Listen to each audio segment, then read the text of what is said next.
Well, well, well. I was wrong.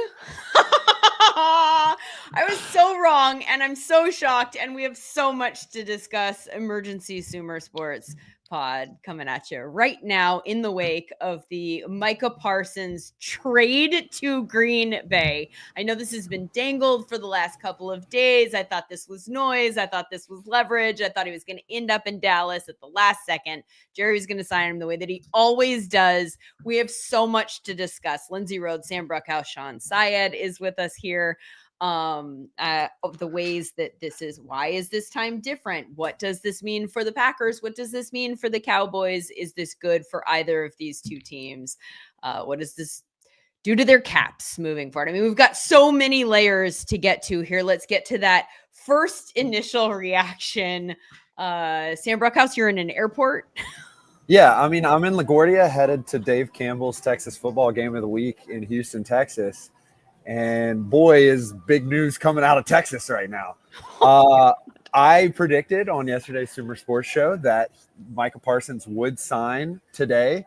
I did not realize that he was going to be signing with the Green Bay Packers. Nope. I went on Salt Lake City radio. I got to apologize to my people on Salt Lake City radio because I was like, I guarantee he's going to be a Cowboy, and he'll be a Cowboy by the end of the week.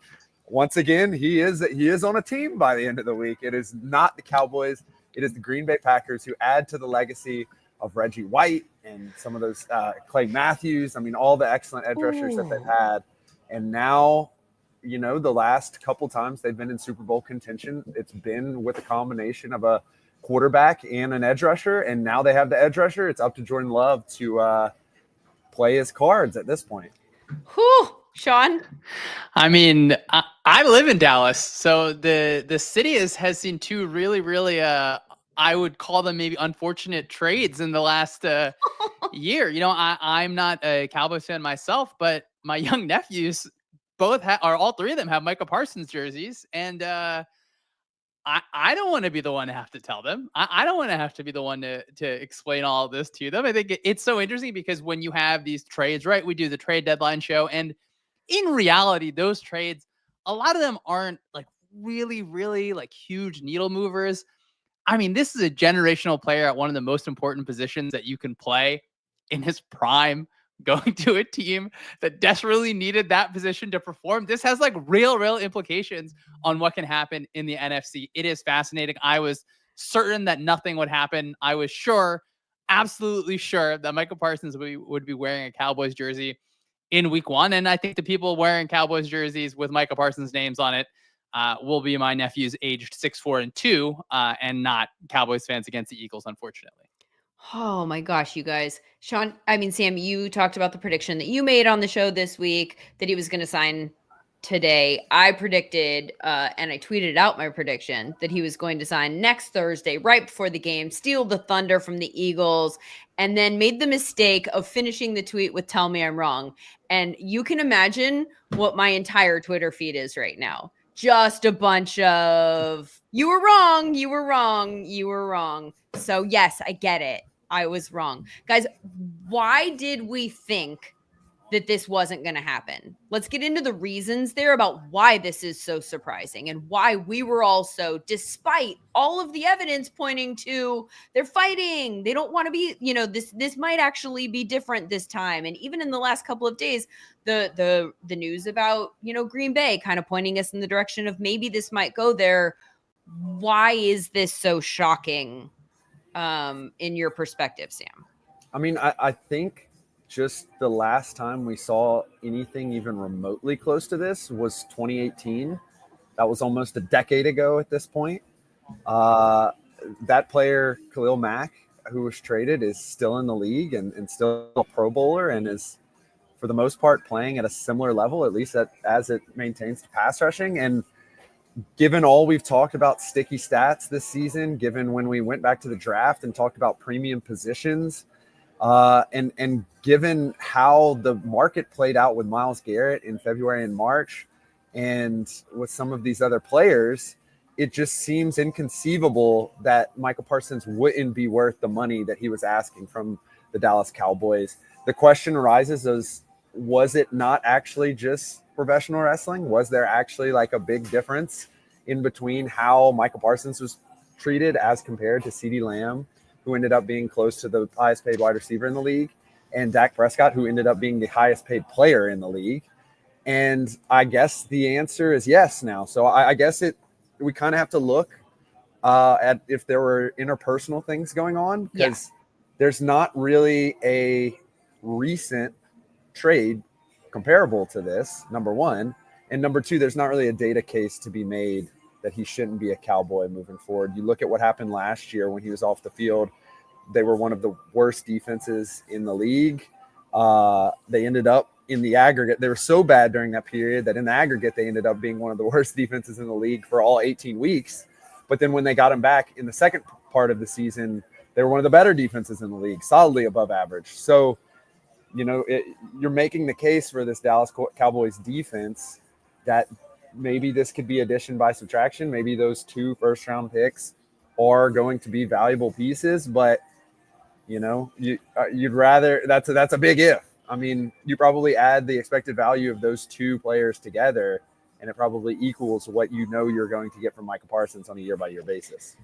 My surprise is I think that this does have to come down to interpersonal relationships, because it doesn't make sense to draft somebody who turns out to be one of the best players in the league and then just not be willing to pay him what the market has dictated he is worth. And by the way, we've talked about this a lot this offseason.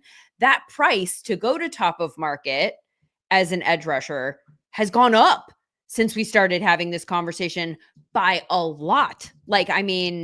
We'd seen TJ Watt, and Myles Garrett, and Danielle Hunter, and Max Crosby all sign deals this offseason.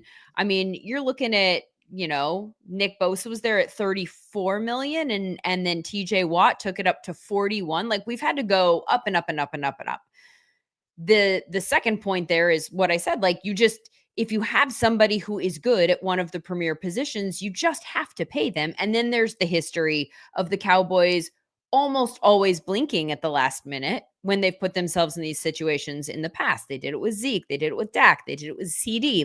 They go to top of market. They just go to the absolute deadline, and then they pay them a max contract. I think the only way that I can explain why this time is different for this clearly important piece to their team is that it got personal in the back and forth, and that maybe Micah's camp pushed back in ways that actually offended Jerry Jones to the degree where he didn't want to do this deal. I'm just guessing, right? Because we have no way of knowing until they sit down. And my guess is Jerry will sit down at some point and unload all of his thoughts on this to us. So we'll probably find out what was behind this, but he's such a good player. And Sean, I'd love to hear your thoughts on what this potentially means. Let's start with the Cowboys, since we're talking about why the Cowboys would make this move. I think we'll get to why the Packers would make this move and what this does for them and their defense and their championship hopes, all those sorts of things. But the Cowboys are desperate to prove that they are good this year. We don't actually know that for sure, right? What's their win total, Sam? It's 8, right? Didn't we talk about this in Vegas last year? It's it's their win total is 7.5. And so, So again, the whole we're looking point at a team. It was they had Micah Parsons, and they don't have high expectations in terms of the win total. Normally, you would expect the Cowboys to be around 10, right? That feels like a Cowboys total. Where they want to live is a 10-win total in Vegas going into the season, and they're not that. And then they just took away their best defensive player. So what does this do for the Cowboys defense going into the season at this late date, Sean? If you're Matt Eberflus, you got to be quite upset, because your whole defense is really built around Micah Parsons. And you can say, hey, this defensive line does end up getting pushed around a little bit in the run game, but Micah Parsons can just beat any player one-on-one. He is at the absolute worst, the second best pass rusher in this league with Myles Garrett in just a totally different tier, right? And a lot of, I think, what Eberflus wanted to do on defense was depending on Micah Parsons being able to win in those one-on-one situations. And of course, the Cowboys do get Kenny Clark back, who, he's an interior defender. He's obviously not at the level of Parsons. Maybe last year was just a down year for him. You're not going to be able to recreate what Micah Parsons was. I would be surprised if those 2 first-round picks, if either of those players turned into Micah Parsons. I'm almost just like the compensation itself is almost bothersome to me. Like I'm thinking if I'm the Bucks or like the Lions, even the Rams, just you couldn't throw more than 2 picks. Obviously, the money coming back for Parsons is probably so huge, but I'm just thinking about just the Cowboys defense week 1 against the Eagles. Saquon Barkley is probably like, okay, both tackles, Lane Johnson and Jordan Mailata, say, all right, we don't have to take care of Micah Parsons anymore. I'm not sure how you can kind of look at the Cowboys defense and say, hey, this is going to be a unit that is going to be able to create some of the splash plays that they have in the past, because that exact splash player is not going to be there anymore. Wait, guys. I'm sorry to interrupt, but I'm reading the official NFL's tweet at NFL, and it's saying $136 million guaranteed. Yeah. That's what Ian put out. I'm looking at some guaranteed at signing figures, and like I'm looking at people like Dak Prescott, $129 million, Lamar Jackson, $135 million. So I'm wondering a lot of things. Like, obviously, stuff is flying around right now, but that makes me recontextualize this, right? Because if I was Jerry Jones and an agent was demanding to be paid more guaranteed than Dak Prescott, I probably wouldn't do that. So maybe like if I don't know what, again, like numbers could be Sam, I don't know but like I'm just looking at the official. Dak might NFL not be the best example here. Sam, can I interest you in a rising salary cap? Can I interest you? Okay, but that's like in a mince rising salary. I mean, like that's. Yeah, you're right. I mean, if I'm like Nick Bonito's got to be really excited. Is this so that I'm comparing, because I'm pulling up other contracts here, so that I'm comparing with that number, and we don't actually know yet, right? Because this is just language that clearly they're getting from like an agent or somebody like that and then tweeting out. Would that be total guaranteed? Would that be fully guaranteed? Like, what are we comparing that number to? Yeah, 136. That's where it starts getting a little tricky, because assumptively there'll be trigger dates and stuff like that.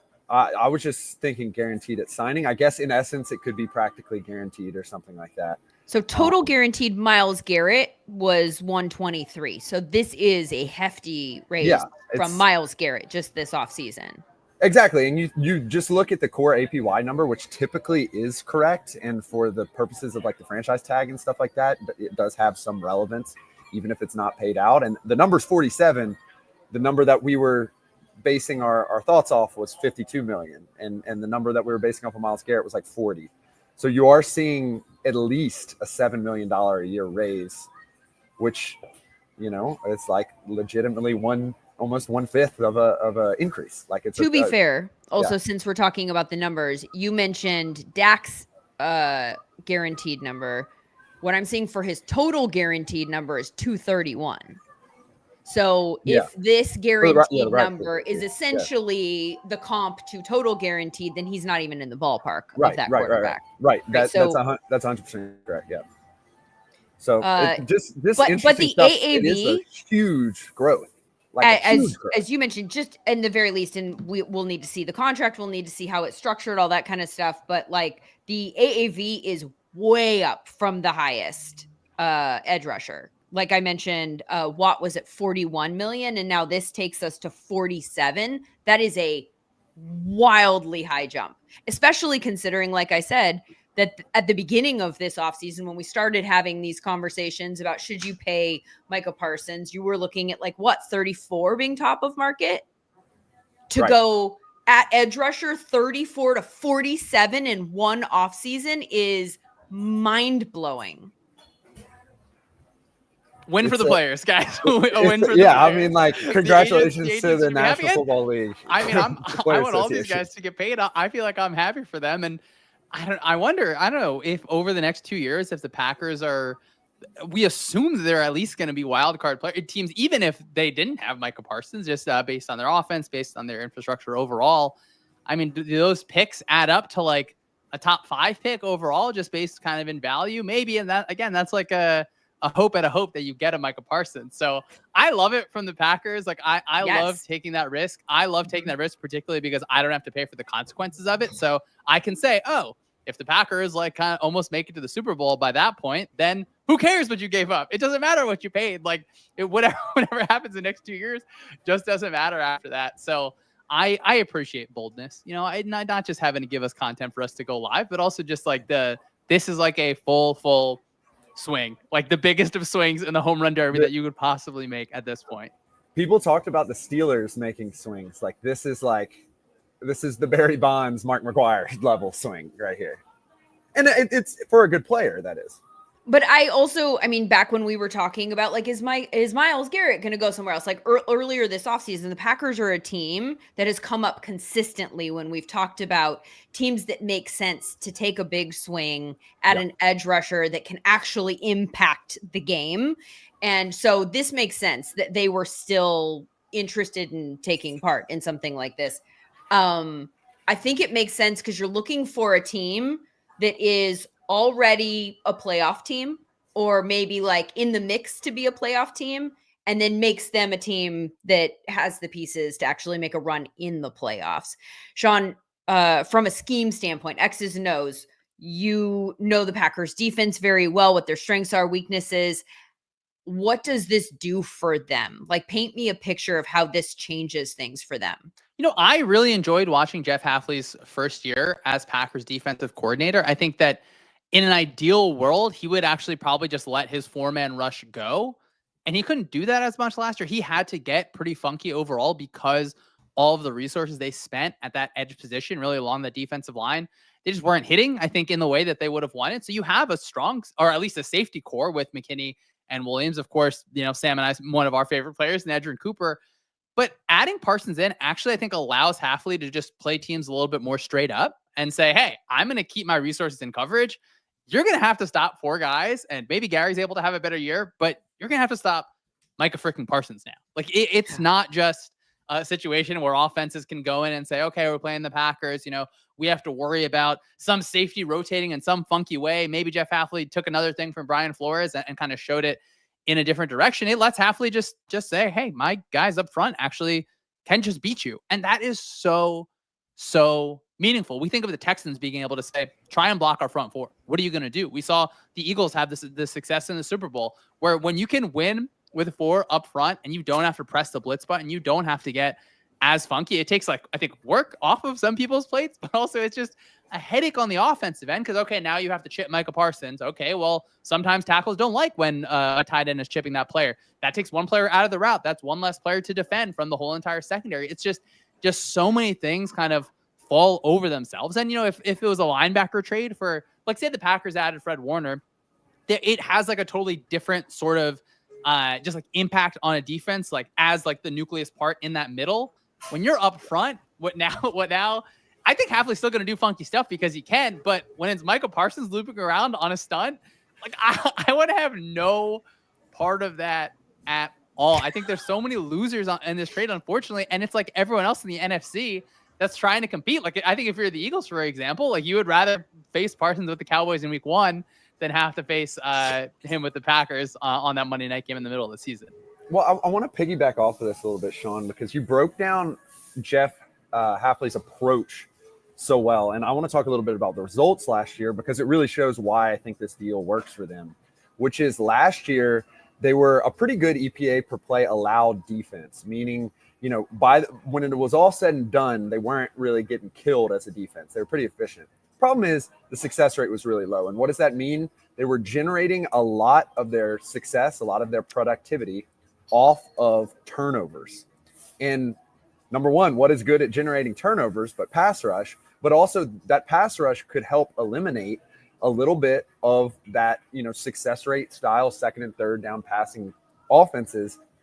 Moreover, Edgerrin Cooper, who we mentioned, was a very good coverage linebacker. And I'm going to be interested if we start seeing a little bit more like, you know, we talked about Vic Fangio going all the way down and, you know, moving Zach Bond a little bit. But for the most part, it was kind of, you know, 4 guys and dropping and flooding all the zones. I wonder, given the back end changes that they have, Jair Alexander is now in a Baltimore Ravens uniform, whether that's going to be a little bit more of the goal, kind of move Xavier McKinney around the secondary, try to get some turnovers that way. But I think this is a move to try to, on a play-by-play basis, make the Packers defense better and then do it with really one guy. And I think if there is a person other than Myles Garrett in this league that can be the one guy who can improve a team's defensive success rate, it's probably Micah Parsons.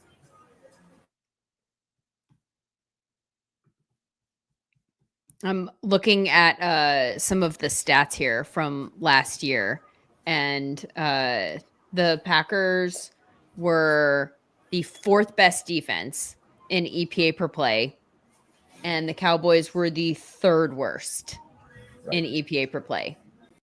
So, I mean, just painting a picture of where this moves various needles, like in the directions that it could go. I think it was avoidable. I think, right? Like, you didn't have to get to a situation where this is like potentially, if 47 is the actual number after we get through all the agent speak and stuff, like teams that extend players early, of course, it's a little bit of a risk, right? It's more than a little bit of a risk, right? Like, it absolutely is not a foolproof method. Like, there's going to be some potential consequence if a player gets a little too old, if a player's play really declines, but the number would have been a lot smaller if it was done on time. I think it just reminds me of the organizations that do extend players early, again, whatever risk they take, it's almost a cheat code at this point. If you're going to find a situation where, hey, I'm going to get a player of not Michael Parsons quality, but like $10 million less, or like whatever the just like instead of $12 million higher than the next, maybe it starts at 5. Like, you are stealing money in a salary capped league. Like, you do not have unlimited resources. You can manipulate it in different ways, but you have to try and find something that you can do that is going to give you an advantage. And that is, I think, paying players early. It makes me sad because it's not a situation where we can look at it and say, there was no way for this to work out for the Cowboys. Right? If there was, I think we'd say, you know what, like, this is unfortunate. The time is the time, right? You know, this happens with quarterbacks sometimes as they age and stuff. I think of like Kirk Cousins with the Vikings, for example. That's just not this situation. And I think it may just make me more mad because it's, again, I got to tell my nephews that, you know, Mike Parsons is gone. Like, what am I supposed to do here? It also, I think, look, one of the things that might happen is people might see that 47 per number that are Cowboys fans and go, oh yeah, that's crazy. Like, why did he want so much money? This makes sense that we wouldn't pay that. The point that you just made is the one that we need to hammer home, which is it didn't take 47 million. 47 million is where we got because we dragged our heels. Like, we could have got this done. I would imagine we could have gotten this done for a lot less money if we'd just done it earlier. And then maybe the relationship didn't devolve to a point where what we keep hearing for the last few weeks is like, when I would say, like, it's going to get done, people are like, no, Micah's mad, which I think he has made obvious that he was offended with the way that this has handled and he felt disrespected. And so then, you know, the argument being like, no, he's going to make this hard for the Cowboys to get it done. My point was always like, well, money talks, you know? So yeah, I think we could have gotten over that in Dallas. I think, and again, no inside information, I'm just literally reading tea leaves here. My guess is that this was that they decided we don't want to do this anymore because we don't like the dynamic that's been created here. And my guess is that that came from Jerry feeling offended. And I think when you put somebody up for grabs, like you mentioned several teams that you wish had maybe thrown even more at him, when you've got a piece like this that absolutely people will give up resources for because they don't become available that often, that drives the price up. So the Cowboys, my guess is that's how we got to 47, is because there were other teams like, well, you know, if we're going to trade him, guess how many teams are actually interested in this? So you're going to have to, like, the whole negotiation probably got more and more layered and he got more and more expensive as this went on. I don't think he would have. My guess is that we're not going to hear from anybody that he was saying it's going to be 47 a year back in March or else. My guess is that that's not where this started. The thing that's interesting to me, talking about the other teams who maybe could have thrown more in the ring, ironically, that was the discussion with Luka Doncic in the National Basketball Association too. Nico Harrison, big winner today, Sam. Big winner. Big winner. He has the number one pick, Cooper Flagg, and now, you know, there's a more discussion about trades in Dallas. The irony of it is that if you look at what the Vegas Raiders got back in return, it was slightly better. There was a little bit more pick swappy notion of it, but it was slightly better than what the Cowboys got in this case. And, I'm not going to make the argument that Khalil Mack was like substantially better or worse. I think it's a similar, but like Parsons is probably the second or third best guaranteed non-quarterback in the league, and very well could be the best non-quarterback young asset in the league right now. You're talking about from a talent standpoint. From a talent standpoint, from a trade value standpoint, from what we think he's going to do from 2025 to 2035. I think all of that is really in Parsons' favor. That being said, we've really only seen Jerry Jones fall out with Jimmy Johnson. Like, there was, if you go watch the documentary, if you read the books, if you look at the history, there were tussles with Michael Irvin, there were tussles with Aikman, there were tussles with Tony Romo, Jason Garrett, even Dak to a certain degree, and CD. Like, there were words said at any given point in time, and it just always got ironed out. So it does make you wonder if something changed in the past week that was unexpected, other than him hanging out on a medical table during the game. This man is 26 years old.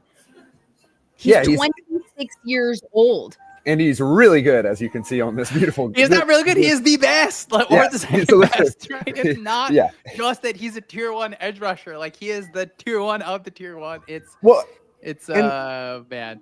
And Lindsay, this brings up a great point, because we've said he's the best over and over again. And it's like, in a league where there's true differences in positional value, like, what is the value of having the true number 1 edge rusher in the league who is, in his third year, as compared to even Jordan Love, for example?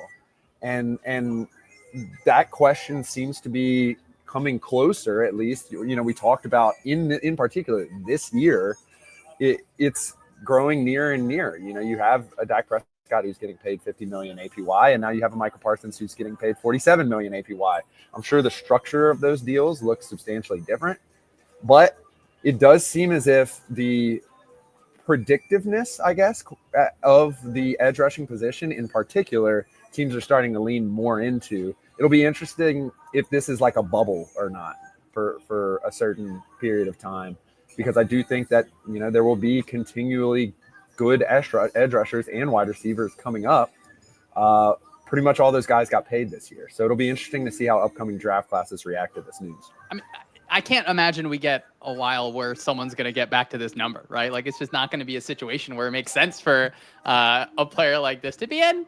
It could be that, hey, over time, the 2 players that the Cowboys pick are awesome, and Parsons obviously, or maybe Parsons declines. It's the process that just drives me bonkers as I head out of here to tell my nephews about what just happened. You're not heading out yet. Don't you try to drop those little breadcrumbs. Like, Lindsay's going to let me go any second now. Nope. Do you think that this is true, that you can't grade this trade today? So no, I think process wise, you can. Yeah, that's you what I'm can't saying. say definitively at the end of it, but like to me, if you can't look at it and say, "Hey, this was not a high quality process by the Cowboys," I think that's wrong, right? I think we can look at that, and that's before who the players are picked. That's before how Parsons even plays. Like, the fact that all this was avoidable to me means okay, well, kind of a failure of process to start before we even get to it. Of course, there is a second part to this. I don't want to pretend like it's over. Like, if something happens to Parsons, or again, if those Packers players become Micah Parsons in the future, that's a different thing. But to say the process can't be graded, I don't agree with that. Maybe, I don't know, maybe I could hear an argument for it, but I think we can at least grade that part of it without even getting into, well, what is the actual kind of results here? Speaking of the process, let me put a different comment in the chat. And by the way, those of you who are following along, weigh in with more questions. Anything that you want to know about this, that's what we want to be discussing. Eagles Eric says, if they knew a trade was a possibility, why wouldn't they have done it sooner when teams had more cap space and assets to move for Parsons, right? That speaks to the process. Because it was bad process, yeah. Right? But that's to make the point. So if anybody was like, and they wanted to push back against what you're saying about process, if we give them the benefit of the doubt, they would have had more people that could have jumped in prior to the draft. prior to free agent, right? Like when you're in this period of time when people are looking to build out their rosters, wouldn't they? I mean, they got a lot. They got a lot from the Packers. So the Cowboys are hosting a press conference, like probably like 25 minutes away from my house in like an hour and a half. What do you guys think? Do you think I should drive? I should show up and be like, this is bad process. This is no, but you should ask, can you explain the process behind this? Like, just turn it into a question. That might be giving a little too much credit. Hey, like if I'm like fully wrong about this and this becomes like a slam dunk for the Cowboys the next years, Cowboys are great drafters. They do a good job evaluating talent. Like I think I'm just fine with that. Like if this situation is presented to you and you're a general manager and like your average career span is going to be 3 years, like you have a small window to do this anyway. Let's go out on top. You know what I just thought about? What? This is very similar to the Travis Hunter trade. Explain. We'll listen to your. I guess you're like. I mean, it is like you need a lot of value from. Yeah, I guess in essence you're swapping picks with the Travis Hunter trade, but like the whole rub on the Travis Hunter trade was that you're trading an early first and a next year's first for a player who's a rookie and like is gonna allegedly play two ways. So like. In that case, Travis Hunter would be Micah Parsons. You're assumptively hope these are probably going to be late first round picks. Yes, that's an important point. So like we build all these comps off of Khalil Mack and previous trades, Von Miller, but like you really look at some of the deals, like the James Pierce deal. That's functionally, I guess that's what it is. It's the James Pierce deal. Yeah, the one big difference is like we have. What am I pointing in this direction? Like this graphic that's over here with all of, all of this data, as opposed to like I love Travis Hunter a ton, but like we still like have to see it. Like this is on wax, Sam. Like we've seen this from Parsons year after year after year. That's the point I'm trying to make from the Cowboys. There's no comparable. Yeah. From the Cowboys perspective, I'm trying to make that point. The other side of that Jaguars trade is a team that is rebuilding, like blatantly rebuilding, right? The Browns, having made that deal, they are not in any, they don't have to win now, right? Like, so collecting pick, like you can sell that. You can sell this potentially as to why that might be a good process for them. The Cowboys need to win. The Cowboys are not selling a rebuild. The Cowboys will never sell a rebuild. Like Jerry Jones is how old, right? Like he needs to win a Super Bowl now. Every year, that's going to be the goal in Dallas. And if they come up short of that, then he's going to have to stand in front of microphones, as is everyone else, and answer questions as to why they've failed. So that makes this so weird to me that you would put yourself in a position where it's going to be harder to win games now. I think guys, I might zag on this and actually root for the Cowboys to get the better end of this and just like absolutely nail 2 generational first round picks. Like I feel bad for Dak and CD, like, and you even have George Pickens there. Like this is an offense that can do a lot this season. Like a lot this season. I would hate to have a situation where like the Bengals last year. I don't think the Cowboys offense this year is going to be as good as the Bengals offense was last year. But when you're on that top end on the offensive side of the ball and you can't even get to average, and look, maybe they're saying, hey, we have Matt Eberflus, who, whatever you think of him as a head coach with the Bears, he can absolutely put together a competent defense. Like he definitely can, I think, raise your floor. And maybe, we all watched Donovan Ezerique at the Senior Bowl. Maybe he's our next guy that's going to be creating a ton of pressure this season. You're seeing like pure anxiety on the face of Sam Brookhouse right now because we've mentioned he's at an airport and he's been texting us feverishly, guys, my flight is boarding. I have to walk. Like, look, I love. Would you trade 2 first round picks and Kenny Clark for your flight? It's like delayed, and they're sending me updates every 3 seconds. But like, this is why we love football, guys. Because like, we got Thursday night football. I'm gonna watch it on the plane. Friday night high school football. We got Saturday, and now we already have like one of the craziest NFL trades ever, and that's even before Thursday, which the Cowboys will be playing against the Eagles, who have 2 Hall of Fame level tackles, who will be going up against question mark at defensive end, notably not Micah Parsons. Like the season is here, Sean. The games are nigh. Lindsay, like they're nigh. Like, there's so much going on, and I'm I'm loving it. I'm loving it in an airport. What can I say? We okay, I mean, as much as I think you should just carry your laptop with you to the gate and continue this conversation, and also crowdsource. You know what I mean? Like, hey, we're going to Texas. Anyone here hate this move for the Cowboys? What do we think? Like, just start screaming and getting reaction for us. It's fine. Go get on your plane. I will keep you all updated. All right. Sean, you're not allowed to leave yet unless you're going to go to the press conference. I have a couple more questions for you. Let's One, talk. he mentioned that Thursday game. You know, we are not into betting. I don't even know what the line was before. It moved a full point, like through. I think it moved from Yeah. 6.5 to 7.5, which like that is Thank like you. a significant number. Of course, we're not betting, but like, is that even too much to give like a defensive end? Maybe, but like, yeah. I mean, I'm preparing to do like the Eagles Cowboys preview for the Assassin's Creed newsletter for these podcasts, and it's like, well, the one thing that the Cowboys had. Like a few years back when Tyler Steen, the Eagles' new right guard, was in, is they would put Parsons over Steen. And look, Parsons is going to beat anyone, but he's also going to beat someone who maybe is your weakest link along the offensive line.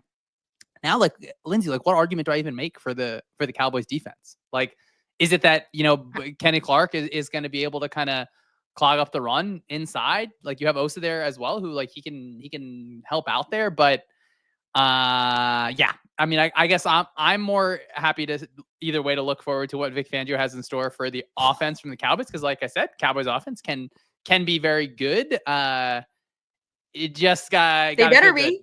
But Lindsay, I think in the longer term, I actually think this is bad for the Eagles because like the Packers are like a real force there, and you know, no disrespect to the Cowboys, I don't think the markets were thinking that the Cowboys were gonna push them, and the Eagles are gonna play against the Packers. And if it's a matchup again in the NFC playoffs, I don't think that you want to face Micah Parsons on that Green Bay Packers team.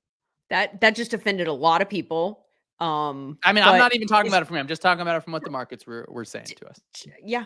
But I don't think you're wrong. I think that that's actually probably a really good point. You and just like the made Lions, like a legit contender in the NFC, or a team that maybe was like on the bubble of being a contender. You probably wouldn't have been super scared of them in the playoffs. Now that changes. And I don't know that the Cowboys were in that conversation specifically.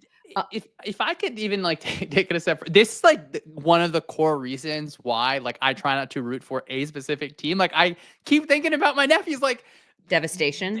It's just like I understand you can't reach the highs of fandom, but like I don't know how I literally might just like walk outside and just like, because I'm sure that all my neighbors are also thinking about this stuff too. I just want to know, like, what's on your mind? Like, what do you like? Is it going to be another year of having to like just like go through the, oh man, like we're gonna kind of be laughed at by some of these teams, or maybe it's the offense is able to take you through the entire season? My friend Michael Fabiano, who has become a full-blown like angry Cowboys fan in the last year, to the point where he stopped being a Cowboys fan, tried to be a Lions fan, decided that he couldn't jump on the bandwagon because that made him a bad person. Root for players. It's just not hard to root for players. Like it isn't, you know? I mean, my guess is that he's burning things in his house right now. Like the level of anger must be like actually reaching unhealthy, take some heart medicine type of levels. This is from a Packers standpoint, though. When you were talking about just the division earlier, I was writing down like Caleb, JJ. Oh man, yeah, that's the quarterbacks that are in that division. This is a specifically good move for the Packers because it impedes the progress of the other teams in your league that need to get better. They have people who need to get better experience, like Caleb. The story I've been telling over and over and over again all season long, to the point where I'm bored with it, is that he needs to get a better feel for his timing in the pocket. Well, you know who's not going to make that easier? Micah frickin' Parsons, like running down your throat. He's like, I'm here. Oh man. Wait, okay, and I'm here. Like, there's no time. There will be no time for these young quarterbacks to get a feel for things. And the Packers weren't like this, like deep dark sleeper team where we were like, oh, the Packers, maybe they'll be able to compete. They were like legitimate playoff contenders. Absolutely. At the very worst, I think it would be within your right to say, hey, the Packers should almost be favored to win the NFC North before this trade even happened. And thinking about how they were in the playoffs last year, like you come up short against an awesome Eagles defense, but you're right there in that game. So do we have to move like every single Vegas line for a defensive end? Maybe not, but this is like the realest of real impacts. And it's going to be a test, I think, in a lot of ways where it's like, oh, are we overrating how much, one singular pass rusher can put it in? Lindsay, I prefer to like have fun with football. Like I enjoy the fun parts of it. Yeah. And it is going to be really fun to see just like, what is Jeff Hafley going to do there? Like Micah Parsons and Edgerrin Cooper rushing off the same side where Edgerrin Cooper is blitzing. I have no interest in seeing that if I'm Caleb Williams. I don't want to see that at all. I'm sure Ben Johnson is like, oh man, like everyone's coming at, maybe like, is this guy going to start at tackle? Now we got to deal with this. It's just, it's frustrating. I hope Christian Darrisaw is able to come back like full health with Minnesota. They do have 2 bookend tackles. So it's going to be interesting. But like, I mean, I keep thinking the Cowboys do have a good offense. And Lindsay, we do this all the time, right? Where offense is more important than defense. It's more predictable from year to year. Like you can still win games when you have a good offense. Can you win 10 games? Like I said, contractually, I will not be placing any bets, but would I personally put them in the double-digit category off the top at this moment? Probably not, right? But that was the same, I think, before the season. I think you could tell yourself a story on, all right, well, how does Matt Eberflus raise the floor of this defense to their like 16th to whatever, like 14th kind of range type defense, and you have enough skills on the offense to get you into that top 10 area. I mean, they still can do that, right? Like they still can. It's just a little bit harder.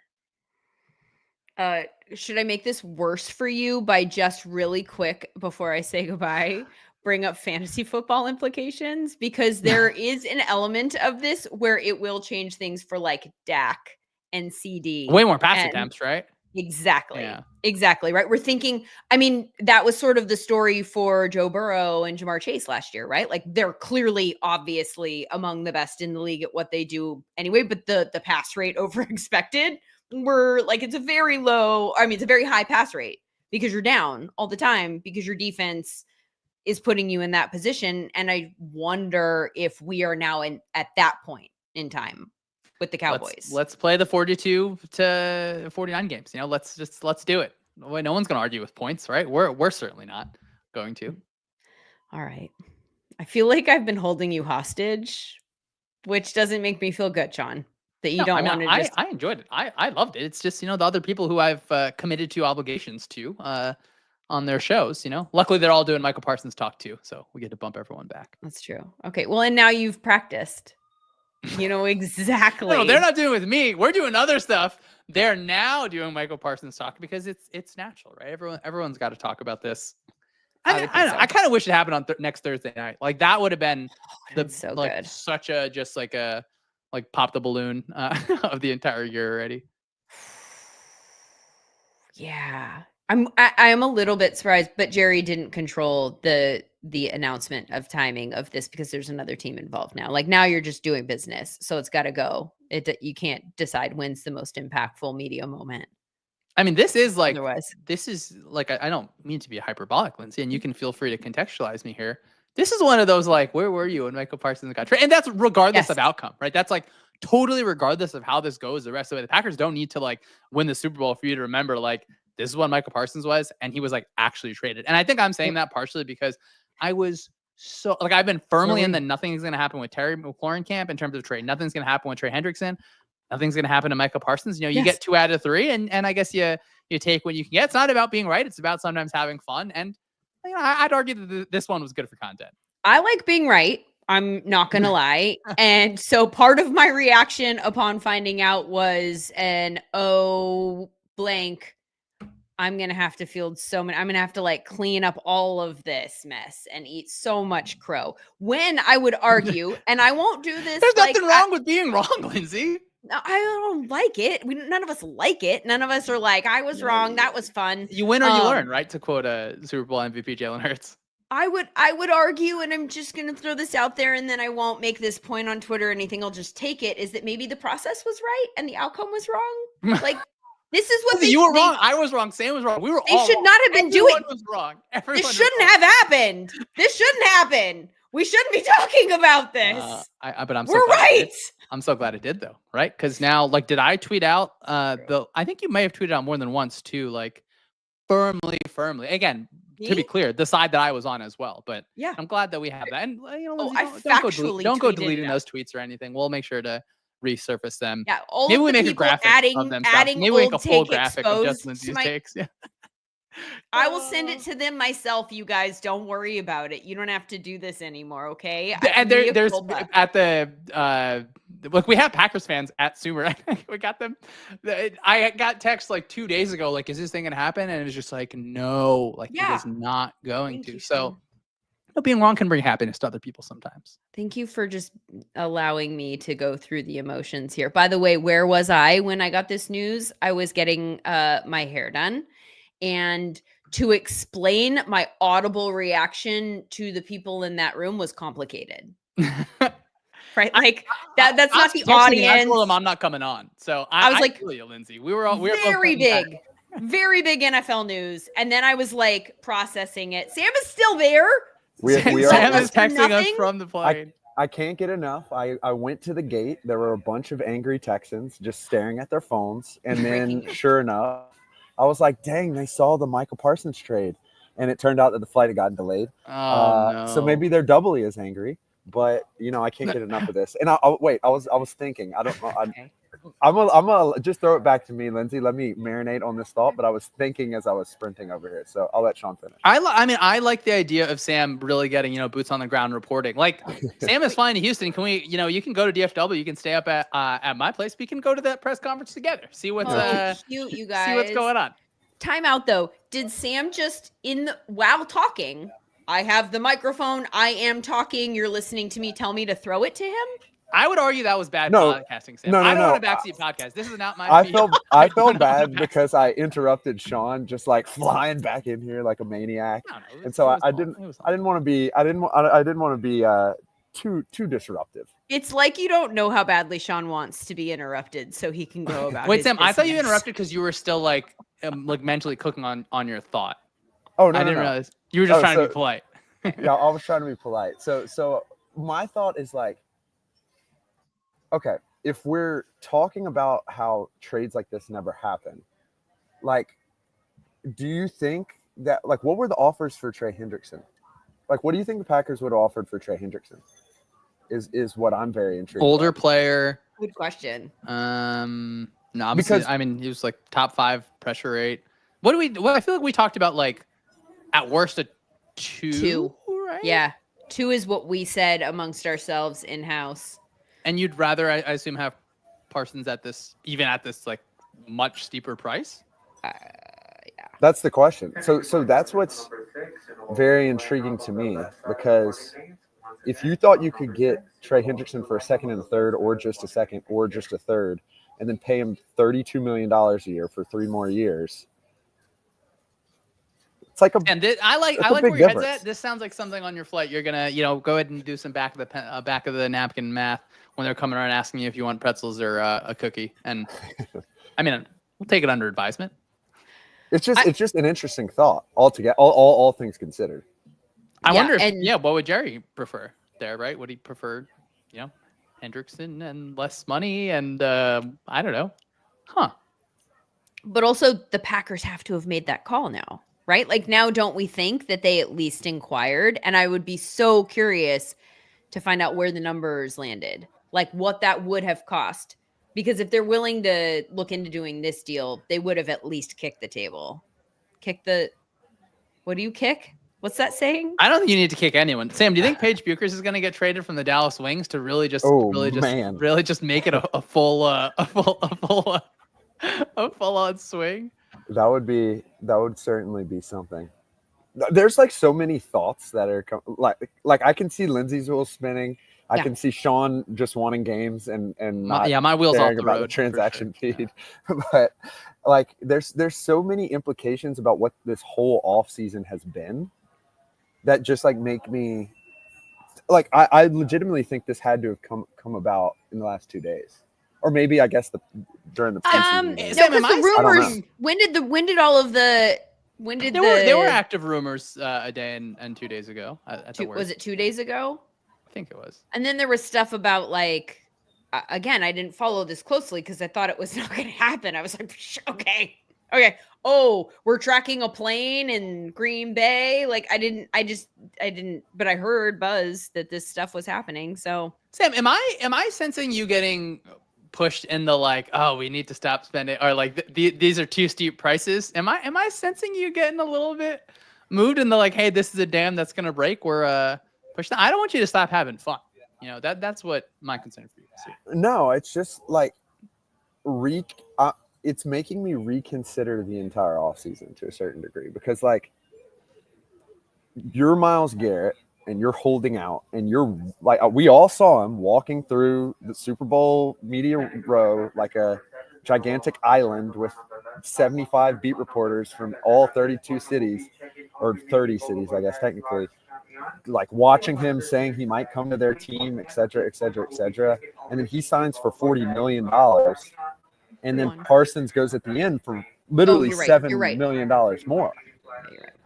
Let's wait for the final numbers. I feel like I do want to be sure on that. Like, is it actually that number with everything? But yeah, I mean, we thought the Garrett one was like, hey, that's a big inspired take here. Are we just getting trolled? Have we reached the troll portion of I think there like, is there an argument?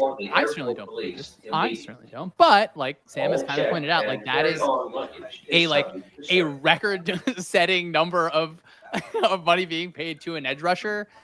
And like I don't think make the argument like, oh well, is Parsons like whatever, like passes. No, I don't think he is, but like you could say, hey, you've gotten like if you're just looking on a spreadsheet, like performance versus money spent, like all that matters is surplus value. I think there's more outside than that. Maybe that is the argument they make. Again, I wanted to be very clear that I shouldn't get clipped for that. That is not the argument that I'm making. And then you can say again, like the Cowboys are a good drafting team. They're a good they have whatever you think of their front office, like their scouting staff is just really good at the job and like has done a good job. Now you can say, hey, we're going to give Donovan Azarique way more just reps at that edge spot. Like he's going to be expected to have more. And now we have all this money that can go towards something else. Not my argument, but I think it would be silly to say, hey, there's not like any sort of world where that happens. And there's outcomes that are out of your kind of like your grasp, whether it's like, oh, Micah Parsons gets injured, or like you draft the Hall of Famer at pick 22 next year. Like those are all possibilities. So Lindsay, I wouldn't have an open heart and open mind, but doesn't mean it was a good process. By the way, if that gets clipped, it's going to be you reenacting how you look at a spreadsheet. Yeah, look, I want like, you know, is that what that looks like?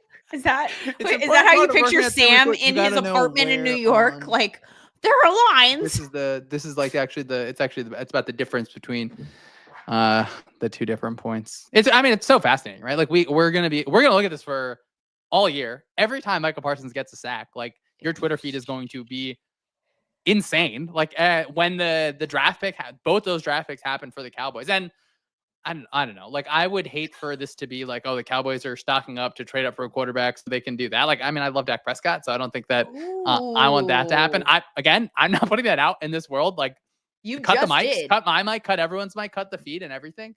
I don't think that's what.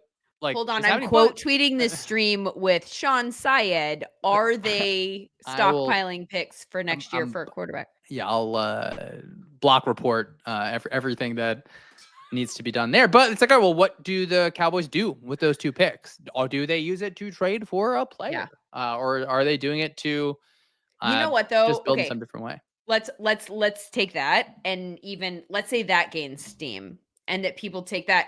How problematic is that for the Cowboys this year? Right? Like in terms of just going into a season and putting that specific fire under Dak Prescott and like having that be the narrative that people are talking about when they are talking about the Cowboys on First Take and all of the like just talkers. Like that's not great for the Cowboys. It's not what you want. It's not true because they have a competitive offensive window, right? Like this is not like I'm glad when Sam mentioned the Hunter trade. It's like, okay, the Browns are in a different phase of their team building process. The Yeah. Cowboys, like Sam, I don't want to speak fully for him, but like Sam was making really good arguments that they're going to go over their win total this year. And I was like, all right, yeah, absolutely. You have what can be a very strong offense where you have CeeDee Lamb underneath, you have George Pickens getting down the field. Like, we are stretching the defense in new ways than you were able to last season. And like when you have Micah Parsons on the defensive end, you can be an average unit just by like his existence, just because he has like offenses have to devote so many resources to him. You can use different unique ways to get him free. So yeah, to go from that to this again, are we in the moment and overreacting? You know, probably a little bit. Yes. Right. Like one player, is it going to swing everything? Maybe. Right. Like maybe when you have this player of this quality, I can't wait to see how it plays out. It's going to be fun. It's going to be fun. Like, I hope I'm wrong on everything. Like, I don't even care if I'm right on any part of this. I feel comfortable that this was bad process, that this didn't have to happen, that this could have been taken care of in a different way a lot earlier for less money. But I'm like very glad that Parsons got a ridiculous number, that he like reset the resetting of the market. And I think it's going to help a lot of other players. Now, will it maybe hurt them where in negotiations, they're going to be like, look, you are not Micah Parsons. Like, don't even start with this number. But I think doesn't matter. Yeah, maybe it gets you and I both know it. Just they would then go, but I'm up next.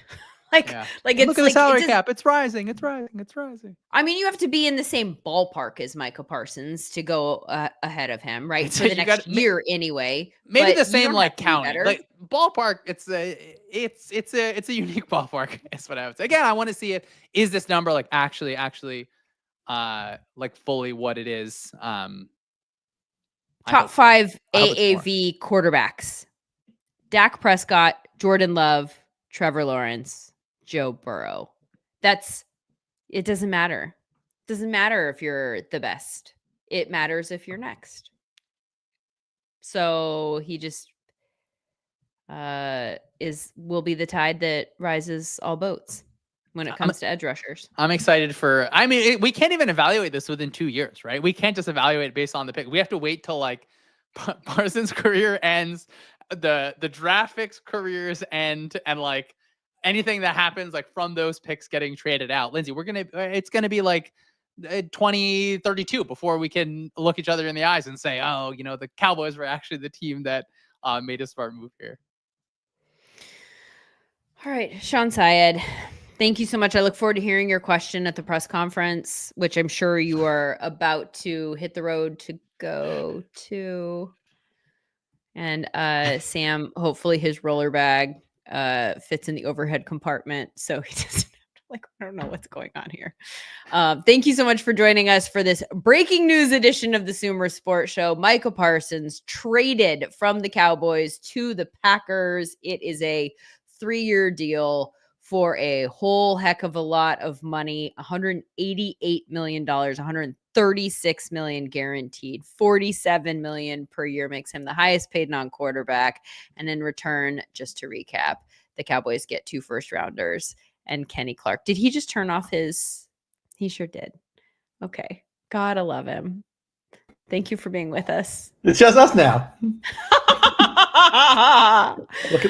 Look at happy Tom Coughlin. This is a very good day. Okay, you can sign up now. Goodbye. All right, bye.